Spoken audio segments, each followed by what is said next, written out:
I do think it's easy when you get married to stop trying as hard in bed, but God, if you get divorced and you start trying to date again, it's like having to come back out of retirement.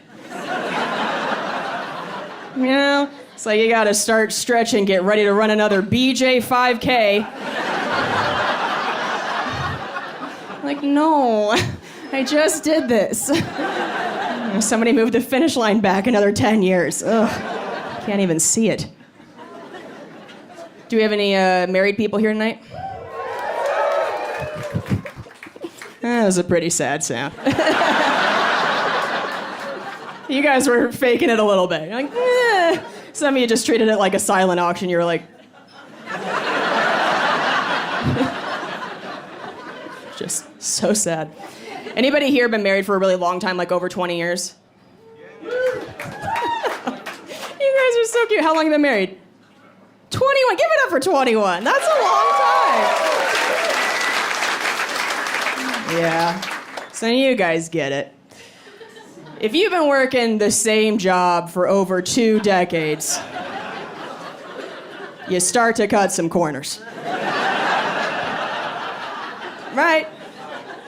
But if it is your first week at a new blowjob, you are hustling.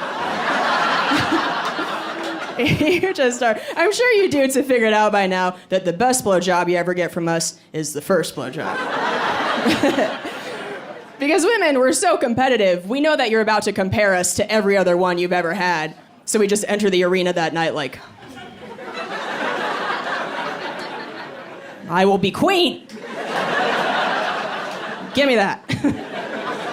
We pull out all our tips and tricks, hurt our knees, throw our back out. We want a trophy. We will give head to get ahead. But then you get married and you start to treat blowjobs like you're assembling IKEA furniture. Just skip a few steps, and by the end you're like, next time I'm hiring somebody else to do this.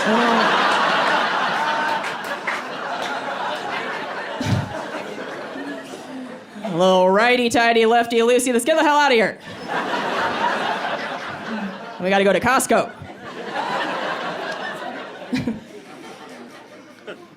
I tried to avoid the whole post-breakup identity crisis. One of my friends went through a breakup, and she got this dramatic haircut afterward as a revenge move against her ex. She's like, if he sees me, he's gonna know he missed out on this whole other me. Like a guy has ever seen a haircut and been like,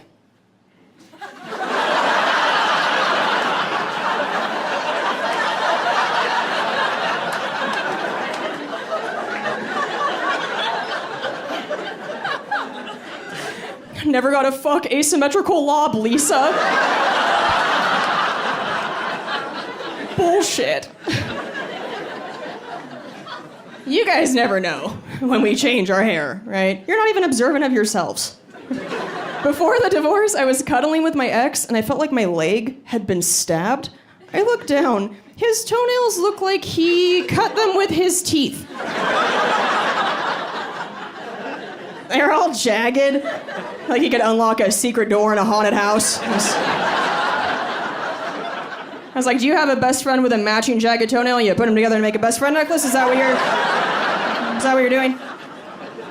He turned his toe into a prison shiv. And I was like, what is this? He goes, I just didn't notice. Oh, I sure did. When you shanked my Achilles tendon.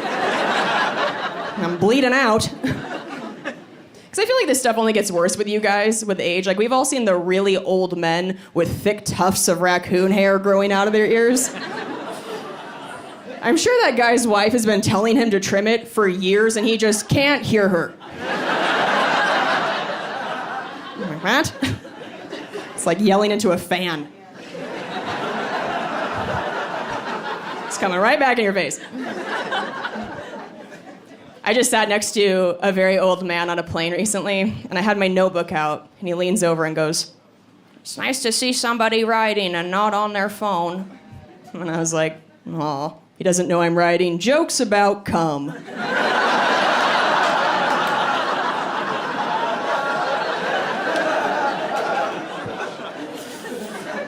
I was like, oh, suddenly Candy Crush doesn't seem so bad, huh, Wendell? And I booped him on the nose. Love that, Wendell. It does feel a little weird to start over now in my 30s, but at least I know now what I like and don't like in a relationship. For example, I don't care how hot you are, I'm still never gonna eat your ass. Not a fan of the devil's chocolate. No, thank you. And I'm fair about it. I don't ask anybody to eat mine either, okay? There's no need. Women have a lot of holes down there. It's like a mini golf course. Just skip the one that's in a lagoon. Just don't even look at it. I have never wanted to do that to one of you guys. Most of you dudes have real blue-collar assholes. Not a lot of maintenance going on back there. That thing works at Lowe's. I don't trust it. It's like blindly sticking your face between two couch cushions. There's just goldfish crackers and part of a broken Christmas ornament. It's a choking hazard, frankly. I'm not gonna swallow a paperclip so you can come a new way. And that is the joke I wrote next to Wendell on the plane.